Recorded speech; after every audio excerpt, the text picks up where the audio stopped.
239 passenger से भरा हुआ एक प्लेन उड़ता है और उसके थोड़ी देर बाद वो हवा में गायब हो जाता है। 8 मार्च 2014 को मलेशियन एयरलाइन MH370, ये जो जहाज था इसका नाम था बोइंग 777, ये कुआलालंपुर से बीजिंग के लिए निकला था। और ये कोई नया राउट नहीं था कैप्टन के लिए, ये एक रूटीन का राउट था जो कि स्केड्यूल था कि 6:30 बजे तक ये लोग बीजिंग में लैंड कर जाएंगे। रात के 1:19 के ऊपर कैप्टन के आखिरी अल्फाज जो थे वो थे गुड नाइट।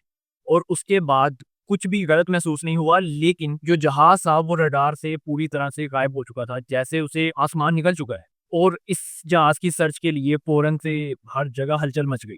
घंटों तक इसका नामो निशान नहीं मिला, लेकिन बाद में मिलिट्री रडार के ऊपर इसका पता चला।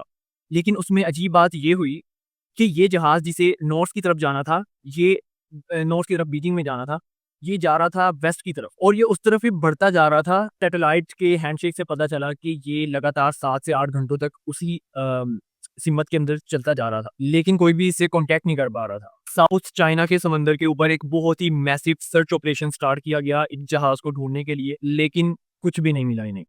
तभी इन्वेस्टिगेटर्स ने और सीनियर ऑफिसर्स ने अपना जो फोकस है उसे शिफ्ट किया। ने अपना फोकस जो है सदर्न इंडियन ओशन की तरफ कर दिया, जो कि एक बहुत ही रिमोट प्लेसेस है इस पूरी दुनिया के अंदर। महीनों तक शिप्स और प्लेन जो है इस जहाज को ढूंढने में लग गए और इन्होंने 1,20,000 किलोमीटर स्क्वायर फीट की जगह पर अपनी सर्च जारी रखी, लेकिन इनके हाथ कुछ भी ना लग सका। आखिरकार 2015 के अंदर रीयूनियन आइलैंड के पास उन्हें जहाज का एक पर मिला, जिससे सबने अंदाजा लगाया कि हो सकता है ये जहाज जो है क्रैश कर गया हो समंदर के अंदर। लेकिन मेन चीज ये थी कि जहाज का जो मेन मलबा था, ब्लैक बॉक्सेस वगैरह, वो मिसिंग थे। और ब्लैक बॉक्स के बगैर हम कुछ भी नहीं कह सकते कि उस जहाज के साथ आखिर क्या हुआ, क्या सिचुएशन पेश आई, कैसे क्रैश हुआ। लेकिन डिफरेंट थ्योरीज फौरन से सामने आना शुरू हो गई। कुछ कह रहे थे कि ये जो जहाज है वो हाईजैक हुआ है, या कोई मैकेनिकल फेलियर हो गया है, या जो पायलट था उसने जानबूझ के जहाज को ओशन के अंदर गिरा दिया। इनकी ऑफिशियल जो तलाश है वो 2018 के अंदर बंद कर दी थी, इनकी गुम होने के 4 साल बाद।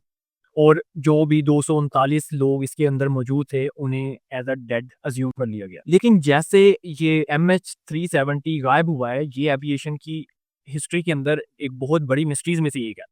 और ये एक तरह का रिमाइंडर भी है कि बेशक हम इस मॉडर्न दौर के अंदर रह रहे हैं, लेकिन जहाज अभी भी एक चुटकी के अंदर गायब हो सकते हैं और उसका नामो निशान भी नहीं मिलेगा। ये उस जहाज के टेक ऑफ करने की रियल फोटो है जब वो टेक ऑफ किया था। और ये भी, और इस चीज़ को तुम गूगल भी कर सकते हो, ये बिल्कुल रियल वाक़या है। और अगर तुम्हें इस तरह के बल्कि इससे भी ज़्यादा स्ट्रेंज और डार्क और क्राइम वाले वाक़यात सुनने हैं तो ज़मान टेल्स, ये मेरा यूट्यूब चैनल है, इसे जाके सब्सक्राइब करो। वहाँ पर मैं लॉन्ग फॉर्म कंटेंट के अंदर इस तरह के केसेस को डिस्कस करता हूँ और इसके बारे में वीडियोज़ बनाता हूँ। और इस वीडियो को लाइक और शेयर ज़रूर कर देना।